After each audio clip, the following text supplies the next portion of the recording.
we bring it back to what happened today? Oh, okay. The 1864 abortion ban. So last week, the House said, let's repeal it. And today, we had the Arizona State Senate.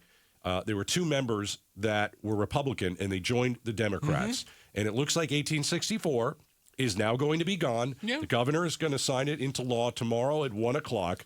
It's still here. It may still be here for a little while. Could be. But I think one of the interesting stories, the two Republicans who said, I'm gonna go with the Democrats.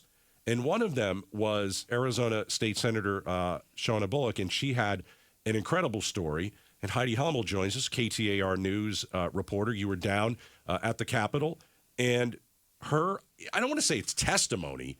I mean, she had a period of time to speak. It's explaining their votes. That was what took so much time today, is that the senators are allowed to explain why they voted yes or no to repeal or not to repeal. So in the House of Representatives, they get 3 minutes to explain their vote, and there's a timer.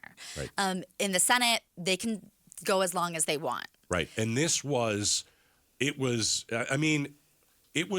tough to listen to. So bring our listeners through why she decided to go with the Democrats. It was her personal story. Correct. So Senator Shauna Bolick, she was one of the first to explain her vote, and she spoke for nearly 30 minutes. Really? Yes. And she started out by saying, I'm going to tell you the story of 3 pregnancies. And so as she's telling these stories and going into a lot of detail, you're thinking it's 3 different women the whole time. And, the first one ended in a miscarriage. The second one was a successful pregnancy, but not without complications, and same for the third. And then once she's done telling the story, and there were objections throughout, some of the other senators were like, point of order, what does this have to do with the repeal? And she was like, I'm getting there. Yeah. And then she kind of brings it back full circle and says, these were all my pregnancies. All these things happened to me.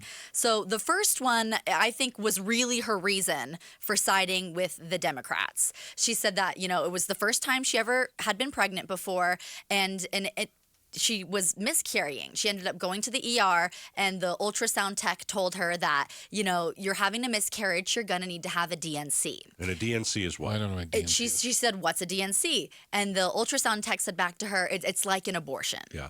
And so the difference really between a DNC and an abortion is that a DNC is treatment for a miscarriage. And that is not, and I'm going to use the word baby and fetus interchangeably here for the sake of this conversation. It's a DNC is when the baby is, it's not a viable pregnancy anymore. Right. An abortion is when you have a healthy baby and you take that healthy baby, out of a woman's womb. Right. And so her point, really, Senator Bolick, was, would she have been able to have had this procedure if the 1864 abortion ban was in effect? And so I think that was kind of really her personal reason for siding with the Democrats to repeal this ban. Wow. I did not expect that from the Arizona State Senate today. You just never know what you're going to get. No. When they get up there and they get 10 minutes, she took 30, but I think she took 30 for a reason. And we have a bite you can play for it. The Bolick one. All right. Let's listen to what she had to say today. This is her speaking. Having a DNC in my first trimester because the baby wasn't viable was very tough. Would Arizona's pre-roll law have allowed me to have this medical procedure, even though at the time my life was not in danger? Then she talks about having a panic attack. This young woman felt the walls closing in on her, and she was now having a bit of a panic attack. Now, she's talking about herself. Correct. Right. Okay, she's talking to the third person. But we don't know herself. that yet as we're hearing the story. Yeah. The emergency room doctor told her she needed to get dressed and checked out of the hospital.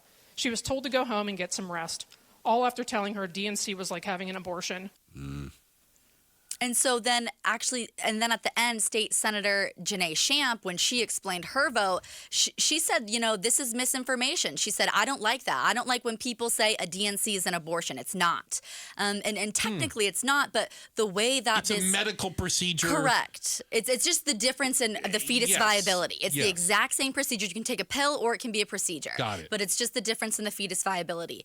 But Janae Shamp said, I don't like it when people call DNCs abortion because it's not. But then I've also interviewed OBGYNs about this who have told me that the medical community is scared to do DNCs because they don't want to be prosecuted. It's just the way this law is written that you can go after doctors. And Heidi, that is one of the things we've heard specifically from doctors, that there are a variety of medical procedures that are at their disposal that either could lead to, purposely or unpurposely, a fetus being aborted, a baby being aborted, that while they were providing quote-unquote medical care, they could suddenly be considered a felon. That's the concern of the medical community. Or do you need to consult a doctor or a lawyer? A lawyer first. Yeah, does a lawyer need to consult a doctor to perform a procedure? Wow. Heidi Hommel's joining us, KTAR reporter down to the Capitol earlier today. The 1864 abortion ban in Arizona looks like it's going to be a thing of the past. Bruce, you and I have looked into it. We've tried to figure out how to explain. Are you going to make me explain it again? I think we need to, and maybe Okay. Heidi can help us a little bit too, Okay, because everybody wants to know. Because right now I'll just put it this way, and I know it's confusing. No. The Ducey 2022 15 week. That's going on right now, but also the 1864 is going on right now. Right. So I'm going to take Okay. myself out of the situation because I don't get it. I don't know how you can have two. I know there's a bunch of legal stuff, but I think what people want to know is, when will 1864 finally disappear? When will it go away? What is the month where people can take it on the calendar and say bye-bye? We don't know the date. That's the problem. Because it depends when the legislative session ends. Correct. Gavels out. And they have to finish the budget. The Right. budget's the last thing. Give me a roundabout month. It's looking like the November election. But the latest, the last year was the latest that the legislature stayed in session, and they stayed in session until the end of July. July 30th, yeah. Now, most people don't believe they'll go this long, but they have been in could. contentious budget Yes. negotiations. So let's say they and go. Chuck Coughlin said, Yeah. people like Ben Toma, the Speaker of the House, might say, I'm going to delay this as long as possible. All right. Well, let's say they go till July 30th, like they did last year, Okay. which was later. Okay. Then what? Then what are we looking at? 90 days after that. 90 days after that. Correct. Okay. All right. So July, it gives people August, September, October. So we head into November. Or at the end of October, when that 1864 bill would die a natural death. Be repealed. It'd be Correct. repealed. And then you would have in place the 2022, it's referred to as the Doug Ducey law, Yeah. which is the 15-week law with exception only for the life of the mother. Correct. All right. Anything else, Heidi, we need to know? That's the 18. So the 15-week ban's in effect right now, how we said. Correct. The near total abortion ban, that will take effect on, they're saying now, June 27th. Arizona Attorney General Chris May's office said that will be the law of the land on June 27th, unless Yes. she gets a stay, another stay. And the lower court or the Arizona Supreme Court steps in. I have a great way to put it. How?